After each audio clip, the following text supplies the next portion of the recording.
Frères et sœurs bien-aimés, bonjour. Nous sommes aujourd'hui le jeudi 5 novembre et nous nous retrouvons, comme nous le faisions durant le premier confinement, pour notre rendez-vous quotidien, ce que nous appelions le mot du curé. Aujourd'hui, je me trouve dans un lieu un peu particulier que je vais vous faire découvrir parce que nous sommes au 4e étage de l'immeuble où nous résidons, l'immeuble du foyer. Et au 4e étage de cet immeuble, il y a un lieu très particulier que je vais vous faire découvrir, qui est la chapelle de la communauté.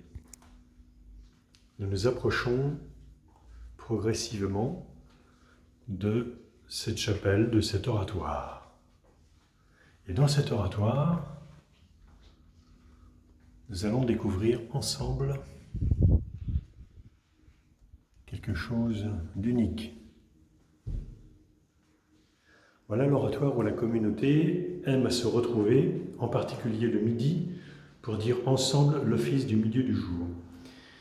Et dans cet oratoire, où nous avons la présence réelle de Jésus dans l'Eucharistie,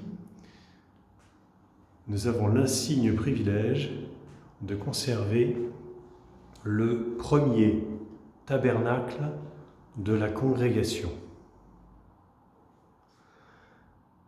Le premier tabernacle de la congrégation qui se trouvait dans la communauté que nous avions rue du Commerce, dans le quartier de Grenelle, premier tabernacle de la chapelle de la communauté.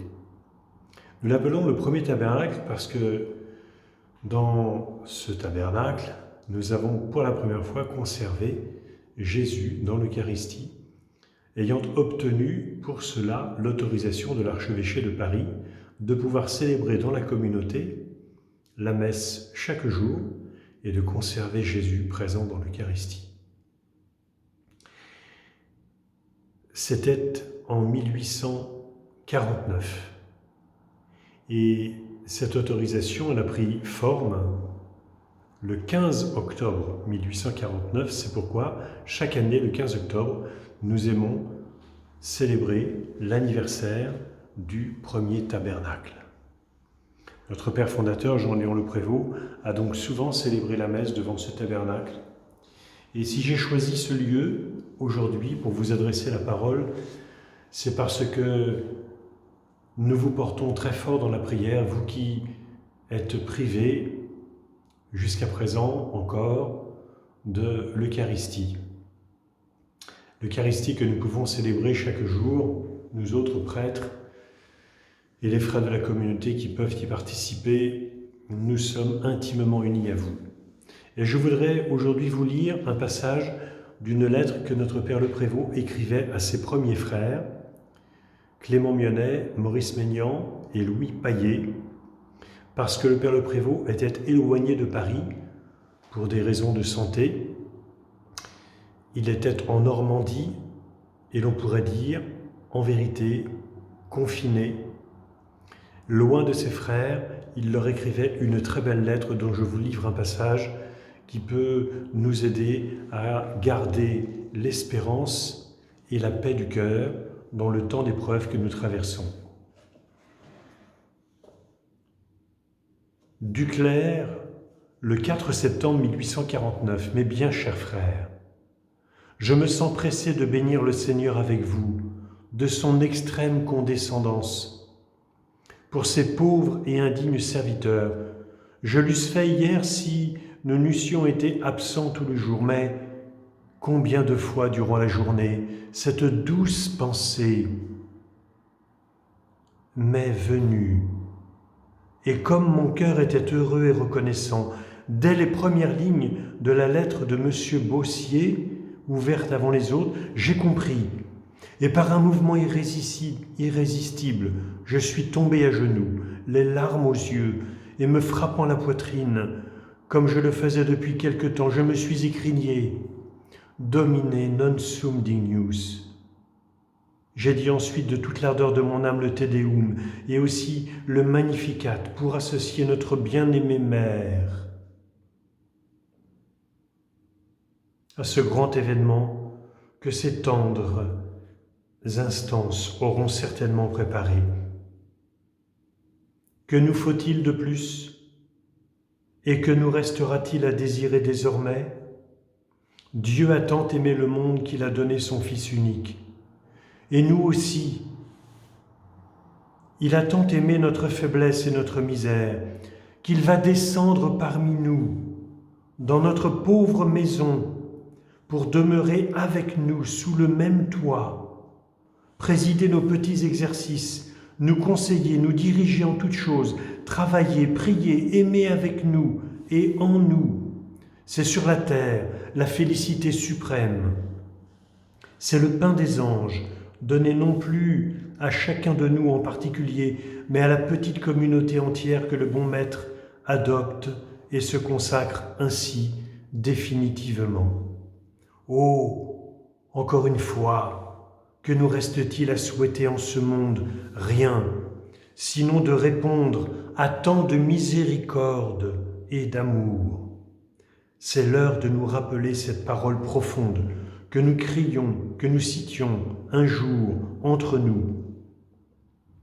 Point d'amour sans conformité, point de conformité sans croix. Le bien-aimé, en entrant sous notre toit, il viendra avec sa croix, c'est son seul trésor, c'est tout ce qu'il possède et apporte à ses hôtes, c'est son livre, c'est sa science pour les enseigner, c'est sa force pour les aguerrir et les former. Qu'il soit le bienvenu. Et sa croix avec lui.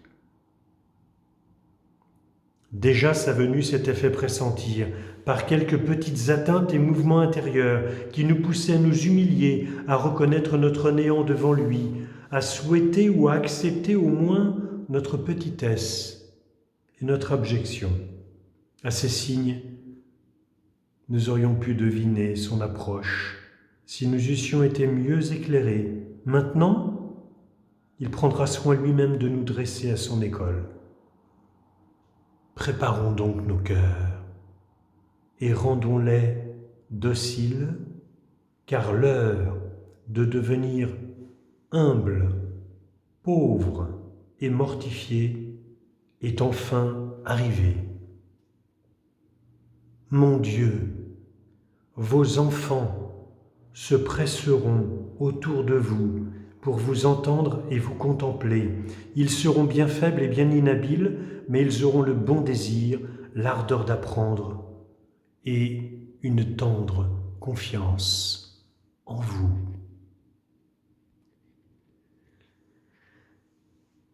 Frères et sœurs bien-aimés, ce passage de la lettre de notre Père fondateur Jean-Léon Le Prévost, je vous l'offre pour que, dans l'épreuve que nous traversons, le Seigneur vous fasse la grâce, nous fasse la grâce, de lui être davantage unis, en ce moment pour vous de façon spirituelle, pour nous de façon sacramentelle, de lui être davantage unis et d'être davantage unis les uns aux autres. Quelques nouvelles maintenant pour aujourd'hui et les jours à venir. Nous continuons de prier avec ardeur le bienheureux Carlo Acutis, comme nous le faisons depuis avant-hier, depuis la messe d'avant-hier à 19h. Durant 9 jours, nous allons demander avec instance au bienheureux Acutis que la célébration de l'Eucharistie quotidienne soit rendue à l'Église de France. Que vous puissiez donc revenir à la messe. Que le bienheureux Carlo Acutis nous obtienne cette grâce du ciel. Et puis, je tiens à vous rappeler que chaque jour, un prêtre est disponible à l'église de 17h à 18h30 pour vous accueillir, pour vous donner le sacrement du pardon. Chaque jour, du lundi au dimanche inclus, de 17h à 18h30. Je rappelle aussi que le sanctuaire et l'église sont ouvertes en dehors des heures de la messe célébrée au sanctuaire à 7h et à 8h30 à huis clos et le soir à 19h également à huis clos dans l'église. Enfin, À partir des jours à venir, pendant le mot du curé, je me propose de méditer avec vous l'un ou l'autre petit passage de l'une des lettres écrites par saint Paul lorsqu'il était en captivité à Rome.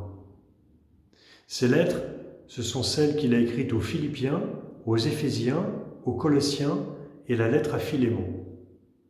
Nous ferons ensemble, si vous le voulez bien, une forme de Lectio Divina pour nous laisser imprégner par la joie et l'espérance qui animent saint Paul du fond de sa prison, confiné qu'il est en cellule, attendant, oui, le verdict qui va tomber, celui de la mort certaine, la mort par décapitation. Nous allons vivre ce temps en compagnie de saint Paul, qui va ainsi affermir notre espérance et notre joie, et nous aider à vaincre toute peur, toute anxiété, toute angoisse, toute inquiétude. Que les saints que nous venons de célébrer intercèdent pour nous faire avancer, pour nous faire entrer dans l'espérance. Oui, n'ayons pas peur, entrons dans l'espérance, le Seigneur est avec nous. Frères et sœurs bien-aimés, haut les cœurs et vive la joie. Et bon appétit. Et rendez-vous ce soir au cours de la messe de 19h, retransmise en direct sur YouTube.